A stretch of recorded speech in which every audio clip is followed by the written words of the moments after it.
Hi everyone, Phone the Nicolas Jaar here, the internet's busiest music nerd, and it's time for a review of the new Against All Logic project 2017 to 2019. Electronic music producer Nicolas Jaar. He is back under the Against All Logic name, shortly after turning so many heads with it, putting out an hour-long collection of tracks produced from 2012 to 2017. And when this thing originally dropped, I don't know if Nick's plans for these songs were all that grand. Such a wide gap in time to be putting all of these tracks together, and at first it wasn't widely known that Nicolas Jaar, who already had an established music career, was actually Against All Logic. Is this a realization that we all would have come to had this collection of tracks flopped? I'm not sure. Mostly because Nick's philosophy and reasoning behind this musical offshoot is still a bit of a mystery. Like many of electronic music's greats, Nick tends to be a little elusive. Regardless, the debut received heaps of deserved praise for its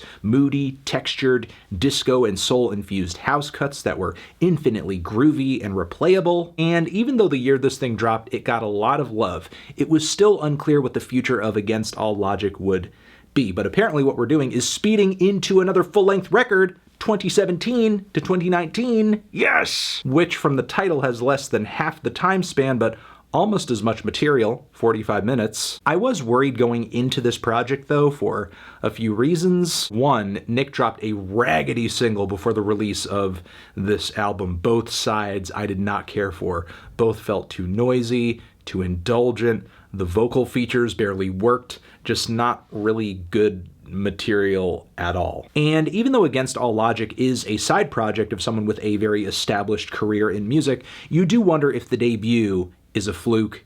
Are we going to hit a sophomore slump? Well, I'm happy to report that I think that the 9 tracks here, a vast majority of them are very enjoyable.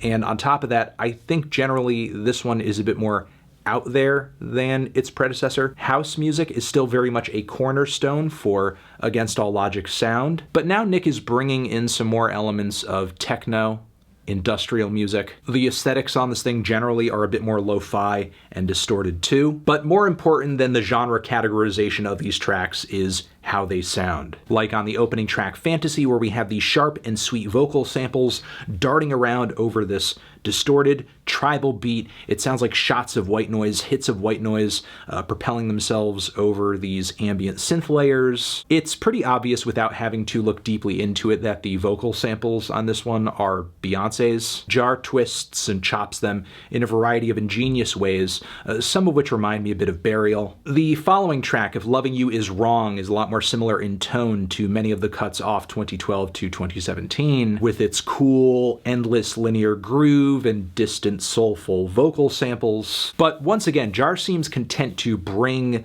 the mixes of tracks like this down to a slightly lower fidelity. Everything seems a bit noisier. While there are touches of reverb surrounding certain elements in this track, the whole thing seems super just boxed in and condensed into a very small space. I also love that fat, euphoric build of sound at the very end, all of the hypnotic progressions that bring us to that point too. Then the song transitions seamlessly into With an Addict, which does have similar aesthetics, but now they're being applied to these bustling IDM beats and serene synth passages. The first leg is kind of plain, but the sleepy, comatose, hip-hop inspired refrains that are injected into the second part of the song are definitely a pick-me-up. And you don't stop. The semi-tribal rhythmic breakdowns toward the end are worth the wait too, though I much prefer the entrancing grooves and faint bassy rumbles, as well as industrial glitches on the track. If you can't do it good, do it hard. The title is based off of a Lydia Lunch sample that is worked into the second leg of the song. It's thrown in a bit haphazardly, but I will say the way that it works into the track does fit with how raw and very roughly cut a lot of what's going on here is. If we think about it in terms of blades and sharpness, the debut is like a surgical knife. It's a scalpel. It's a very clean cut. Meanwhile, this is more like just a hacksaw.